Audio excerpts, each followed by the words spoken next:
Eso. Bueno, la doctora Ana Quinteros hoy nos va a hablar sobre el riesgo de padecer fibrilación auricular vinculado al protocolo HARMS 2, AF. Adelante, Anita. Bueno, como ya el doctor mencionó, el día de hoy voy a hacer la defensa de mi anteproyecto para el trabajo de grado de la carrera, el cual titulado Incorporación de datos ecográficos y electrocardiográficos al HARMS AF Score para la determinación de subpoblaciones de riesgo de fibrilación auricular. Mi tutor es el doctor Norberto Bornacini y el motivo por el cual elegimos este tema en conjunto es dado que la fibrilación auricular, como todos sabemos, es una arritmia frecuente y que cada vez, a medida que pasa el tiempo, se hace mucho más frecuente en la población longeva y con esto trae repercusiones de internación, ya sea por insuficiencia cardíaca con FEBI preservado reducida o por ictus, y también aumenta el riesgo de mortalidad, ¿no? Y esto trae consigo también repercusiones económicas. Datos de Estados Unidos en el 2001 reporta cifras entre 6.650 millones de dólares en internación, 1.530 millones de dólares en tratamiento ambulatorio y obviamente del 2001 para acá estas cifras han aumentado ya tanto por el progreso en cuanto al tratamiento como en otros procedimientos como la ablación cardíaca desarrollada y traen mucho más incremento en los costos, ¿no? Entonces, no solo es importante el control de los síntomas, la frecuencia cardíaca, del ritmo, de la prevención y la profilaxis del ictus, sino también que ya se ha introducido la prevención como un cuarto pilar para el tratamiento de la fibrilación auricular. Entonces, déjame ver cómo le doy para seguir avanzando, no sé. Ahí estamos. Bien, en cuanto a la epidemiología, tenemos que la fibrilación auricular tiene una prevalencia de 2 a 4% en la población general.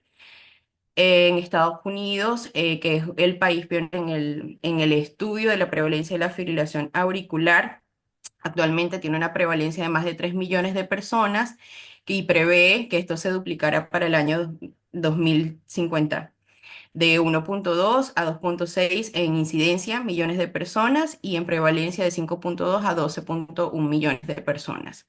El estudio Framingham en su grupo de estudio advirtió la prevalencia de fibrilación auricular de 0,4 a 1% en la población general mayor de 40 años y que esto ha aumentado a medida que avanza la edad en la población hasta llegar a un 8% en los mayores de 80 años. En este grupo de estudio, uno de cada cuatro personas, entre hombres y mujeres, se ve afectada por esta enfermedad. En Europa se establece que el riesgo de FE a lo largo de la vida sería de uno cada tres individuos y esto aumentaría progresivamente el paso de los años, ¿no? El estudio Atria es un estudio en el cual tomó una muestra de 1,89 millones de adultos y realizó estudios electrocardiográficos en pacientes mayores de 20 años, donde evidenció que 17.974 personas sufrían de fibrilación auricular, con una prevalencia de 0,1% en pacientes mayores de 50 años y con hasta llegar al 9% en pacientes mayores de 80 años. En cuanto a los datos obtenidos en Argentina, aunque son muy pocos reportados, actualmente aproximadamente existen 312.000 casos con un total de 0,1% en prevalencia de la población general, que obviamente como vemos los porcentajes varían y incrementan a medida que avanzan en edad hasta llegar que el 50% de esta población tiene una edad mayor de 80 años. La BADET en el 2000 realizó un estudio multicéntrico en el país, donde involucró 65 centros y se incluyeron todos pacientes con diagnóstico de fibrilación auricular y aleteo auricular en un periodo de 6 meses, con un total de 840 pacientes con una edad media de 71 años, donde fue más frecuente en el sexo masculino. 84% asociada a cardiopatía de base, sobre todo la cardiopatía hipertensiva, 30.2 tenían antecedentes de insuficiencia cardíaca, 59% hipertensión arterial y 12.3% diabetes mellitus. De estos, 115 pacientes tuvieron eventos embólicos y solo el 20% se encontraba anticoagulado al momento del evento. Bueno, como todos sabemos, pues existen factores de riesgo asociados, un pequeño porcentaje que no es modificable, como los antecedentes genéticos y familiares, la edad avanzada, la altura, pero la mayoría de ellos, como vemos en la presentación, pues pueden ser modificables, ¿no? La cirugía cardíaca, valvulopatías, enfermedad coronaria, apnea del sueño, diabetes mellitus, hipertensión arterial, en fin, todos estos producen cambios en la estructura auricular, en aumento de las presiones, los cambios de remodelación y electrofisiológicos que producen, que lleve a todo al desarrollo de fibrilación auricular. Entonces, las repercusiones que tienen todos estos factores de riesgo en el desarrollo de la fibrilación auricular son importantes considerarlo y es crucial el estudio para evitar el desarrollo de la enfermedad. Bueno, en cuanto a los estudios de predicción, comenzaré mencionando el CHATS-2 y el CHATS-2-VAS, que se desarrollaron en un principio para evaluar el riesgo embólico, tromboembólico en los pacientes con fibrilación auricular, pero se ha establecido que un CHATS-2 mayor o igual a 2 o un CHATS-2-VAS mayor o igual a 3 puede estar asociado al riesgo de desarrollo de fibrilación auricular de novo en pacientes que han presentado sintomatología y que no se han tenido un diagnóstico. En pacientes se puede usar también, o sea, ha preveído el desarrollo de fibrilación auricular, prevé el desarrollo de fibrilación auricular en pacientes posterior a una cirugía cardíaca. Entre otros, bueno, tenemos el modelo CARCH-AF, que es un estudio predictivo que se aplicó en tres grandes cortes, en donde no solo establece predictores clínicos, ¿no? Sino también consideran dentro de lo que es el modelo datos de electrocardiográficos como hipertrofia del ventrículo izquierdo o el diámetro, cambios electrocardiográficos que indiquen crecimiento auricular, ¿no? Como intervalo PR. También se han descrito desarrollo de datos de dilatación auricular por estudios ecográficos dentro del modelo. Y se ha establecido que este modelo, en comparación con los otros, pues en cuanto a la predicción, tiene mayor efectividad. El estudio ARIC es un estudio que reclutó 15.792 participantes, que incorporó el tabaquismo dentro de los factores de riesgo, también edad, raza, altura, presión arterial, hipertensión, diabetes, todos factores clínicos, también insuficiencia cardíaca, enfermedad de las arterias coronarias, pero también incluyó criterios electrocardiográficos como hipertrofia ventricular izquierda, igual que el estudio anterior, y agrandamiento auricular izquierdo, sobre todo.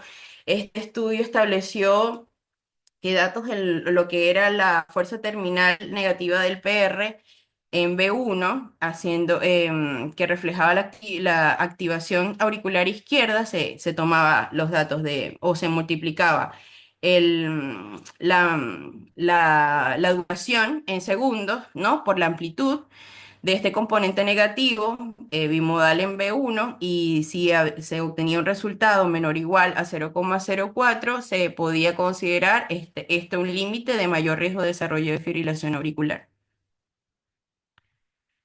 Bien, y con todo esto, pues llegamos al modelo HARMS-2 AF Score, que es un modelo australiano que publicado en el 2023, que se aplicó en el grupo poblacional del Biobanco de Reino Unido, compuesto por 502.412 personas en edades comprendidas de 40 y 73 años, y también se aplicó externamente o se validó externamente en el estudio de Framingham.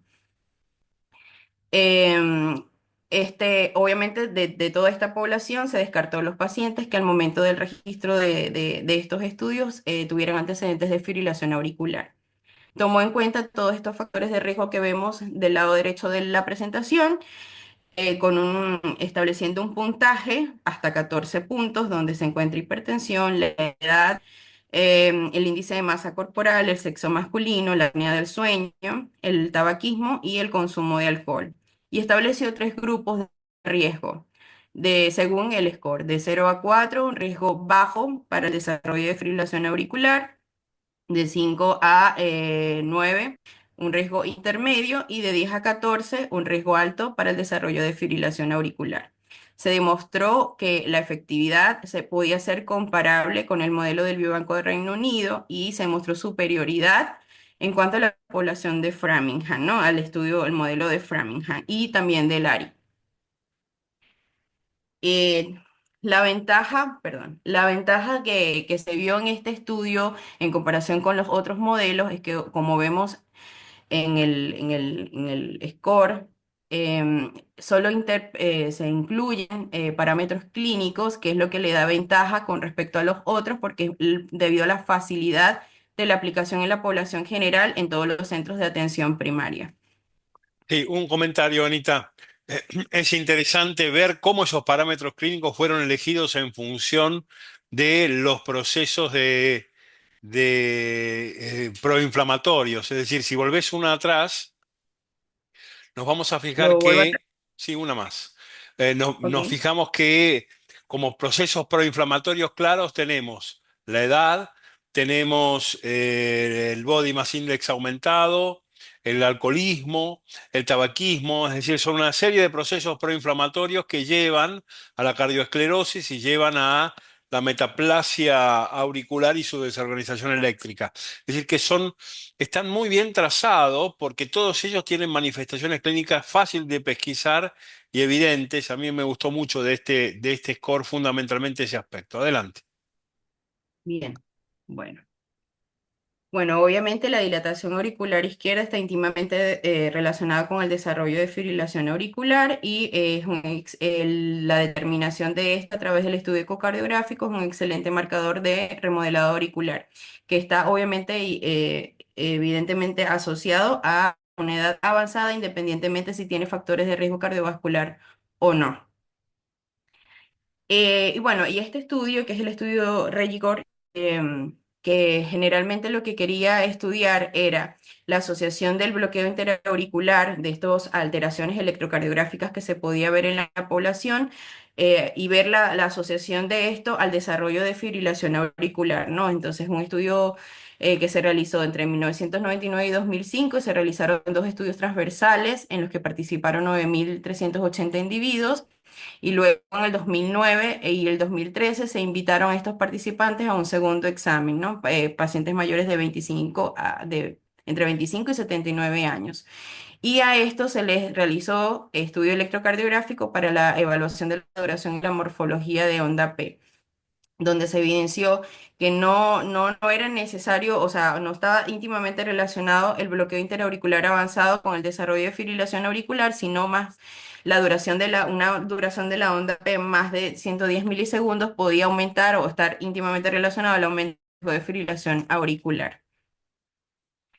Bien, entonces esto lleva a plantear entonces que si bien se demostró la efectividad a través del modelo HARPS y que no se necesita no tiene necesidad de realización de estudios complementarios.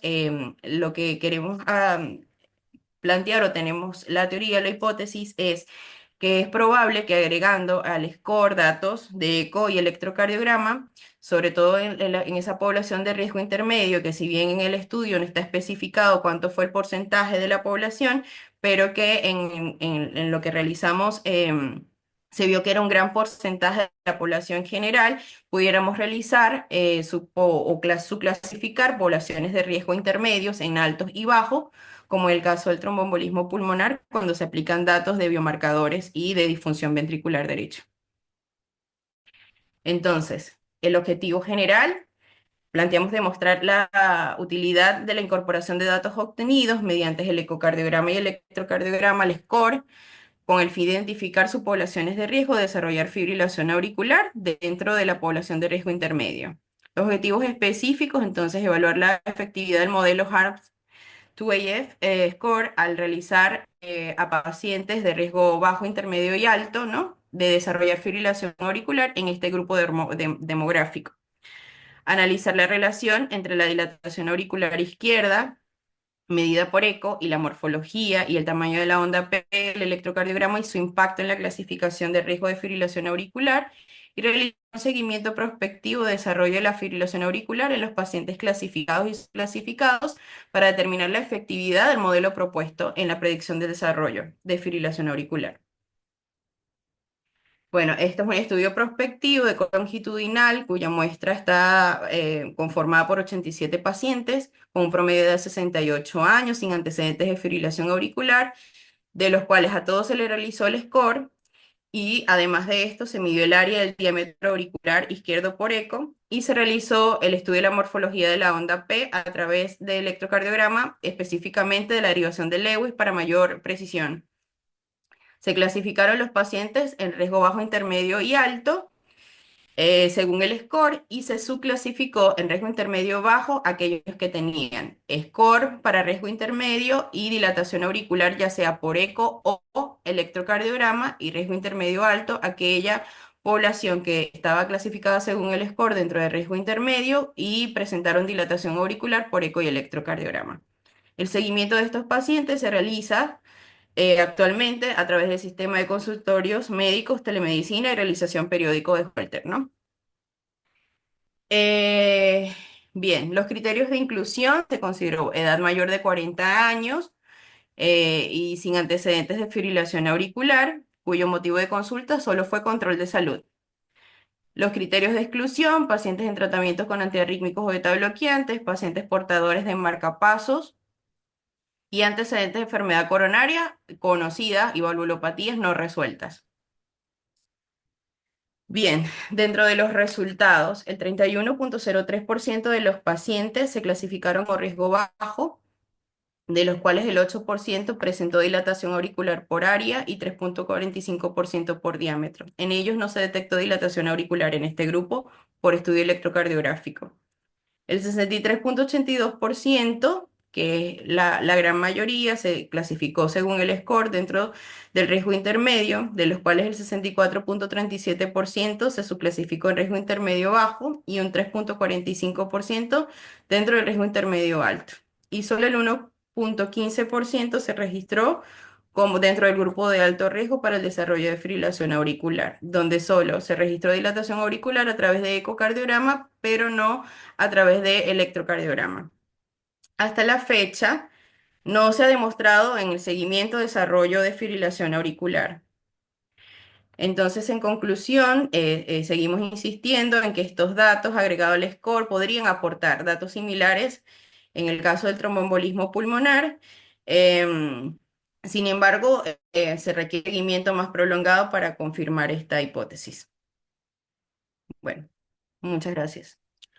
Muy bien, Anita, me parece muy interesante tratar de meter los cambios de la arquitectura auricular como Ujú. elemento pronóstico en la fibrilación auricular. Frecuentemente, cuando nosotros tenemos una fibrilación auricular eh, recientemente instalada, podemos predecir la probabilidad de que esta fibrilación auricular quede en ritmo sinusal en función de la arquitectura de esta aurícula. Es Sí, muy interesante que ustedes están demostrando, una vez más, que en realidad la correlatividad entre la